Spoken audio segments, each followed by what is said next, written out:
Ta pati monotonija, tas pats per tą patį. Tų veiklų visai, jeigu be savanorių, tai ir nėra.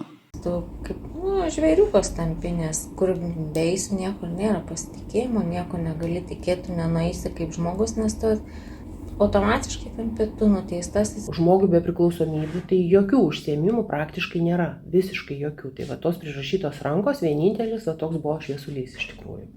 Sistema šitą nepakeis, gali pakeisti tik tai savanoriai, kurie įneša kažkokio gėrio iš laisvės.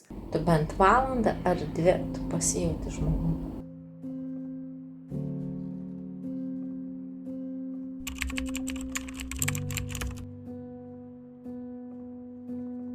Tu nesupranti, kaip laikas prabėgo.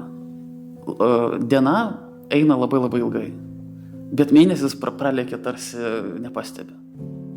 Valanda labai, gali valanda eiti nerealiai ilgai, bet mėnesis, metai atrodo, praėjo 10 metų, negali būti. Nes per to 10 metų neturi ką papasakoti. Tam pačiam kabarį, tie patys žmonės, tas pats tenisas, tas pats laukas, tie patys pokalbiai. Tikrai būdavo, kad nėra ką veikti, jau nieko net ir pati nesugalvoji. Trūksta psichologų, trūksta medikamentų, labai daug ko trūksta. Tikrai yra žiauriai sunku. Turiningai leisti laiką, tai yra, aš įsivaizduoju, kad sužinoti kažką naujo, vystytis kažkokią linkme, vystyti savo įgūdžius ir taip toliau. Sakykime, tam sąlygų kalėjime tikrai nebuvo. Manau, kad tikrai ta prasme tai tikrai degradacija vyko.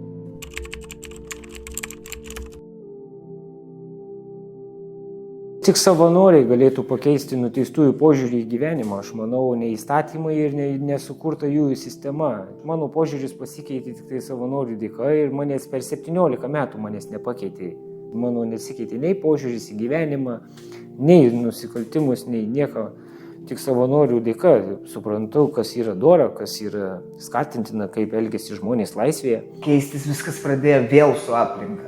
Nes tu atsiradai kitokioje aplinkoje tarp jau įvardinkim normalių žmonių ir žodžių, kurie laikosi socialinių normų, kurie yra ten sąžiningi, dori ir štai tu atsiduri tokioje aplinkoje ir vėl tavo visas suvokimas pradeda žodžiu keistis. Tuo metu man buvo toks supratimas, kad jeigu aš vėl tai prabūsiu įkalinimo įstaigoje ir praleisiu tušį laiką, tai iš tikrųjų netgi elementarių dalykų. Išėjęs į laisvę, į visuomenę, aš nebesugebėsiu integruotis į visą visuomenę, pritapti prie to normalaus gyvenimo.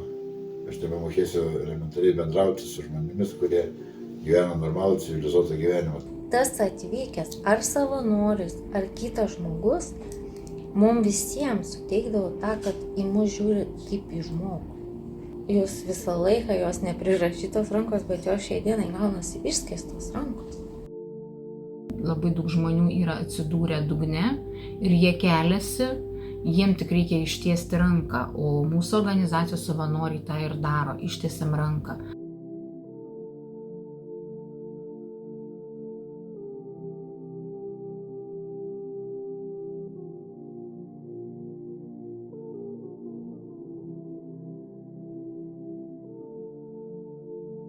Aš nežinau daugybės kažkokių organizacijų, kurios šitiek eitų, atiduotų laiko, apimtų jau, apriektų jau vos ne visus Lietuvos kalėjimus, vestų visose veiklas.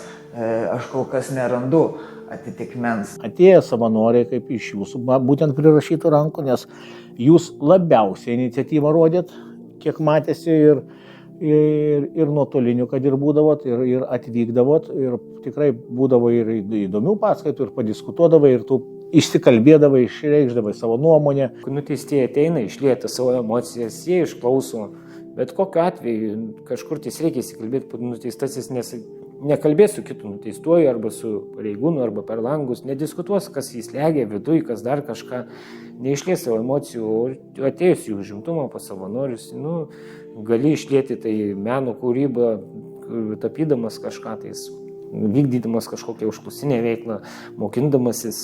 Pačių savanorių gal tarpusavio tas bendravimas ir skleidžiama šiluma pritraukia žmonės, suteikia atsipalaidavimą ir kai Lina irgi sako, tu eini kaip pas artimą, susitikti kaip pas artimą. Ne tai, kad į kitą veiklą nueitum susikaustęs ir bijodamas, savotiškai bijodamas, nes nežinai vėl kaip, kur bus perteikta. O ten eisim ir aš nemeluosiu, aš atsimenu, kai irgi pirmą kartą mes buvom, man atrodo, pas manėm po grupėje irgi kažkas ar iš drausmės ir iš savanorių vienas kažkoks sakė, ne, mes laisvai bendrausim ir mums čia priežiūros nereikia. Tai jau tai parodo, kad mūsų ir pačius nedrausmingiausias, pačias tas, kurios nori labiausiai maištoti, jas įtraukia. Vadinasi, tai atnešama šiluma, suteikia mums ramybės, savotiškai ir stiprybės, ir pasitikėjimo, ir viltį. Lankiau prirašytas rankas, nežinau, aš labai pasisemdavau emocijų. Labai greitai laikas praeidavo ir, visą laiką, nežinau, grįždavo visai kaip pasakyti, kaip iš kokios laisvės, va taip atsiribojus pabūni, netgi pasikeičia nuotaika viduje visur, man patiko iš tikrųjų. Kalėjime tokie dalykai labai daug ką reiškia, labai. Nesvarbu, koks buvo veiklos turinys, kad kažkas ateina ir su jais pabūna ir kad tą 1 ar kelias valandas jie gali pasijusti, lyg vėl buvo išėję į laisvę.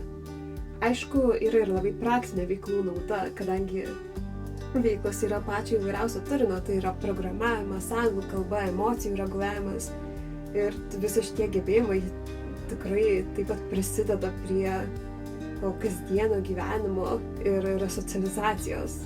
Kadangi ryšiai socialiniai ir žmogaus pripažinimas yra labai svarbus apskritai ir ypatingai atliekant bausmę.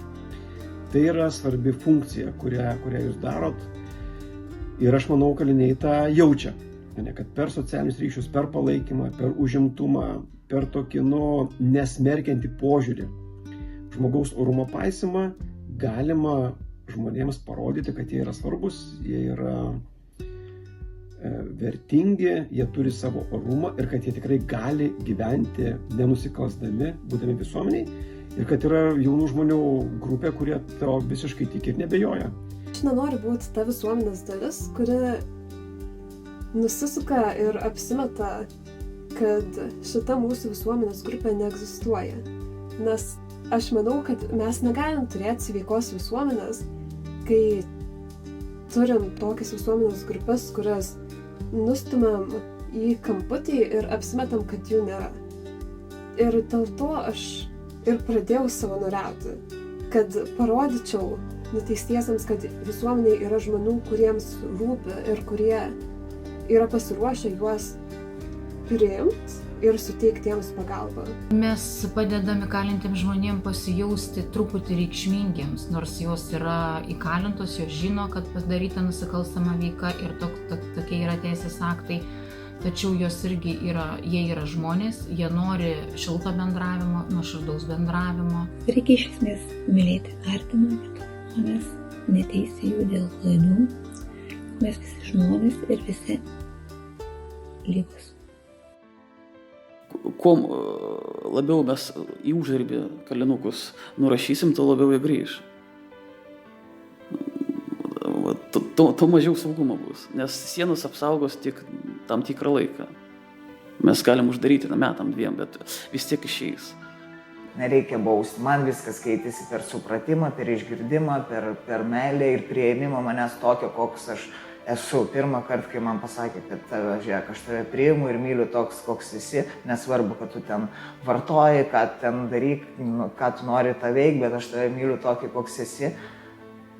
Ir kai man leido, priėmė mane tokį, tada aš ir užsimaniau baisiai keistis, nes iki tol man visi kažką sakydavo, tu ten žodžiu, tu nevartok, tu ten keiskis, ir tu pasąmoniai pradedi pats priešintis, tau pats nesuvokdamas. Norėčiau, kad prisijungtų daugiau į prirašytas rankas savanorių ir ateitų į įkalinimo įstaigas, kuo daugiau, nes jie tik tai pakeis mūsų požiūrį, atnešdami kažkokios vilties, gerumo iš tos laisvės.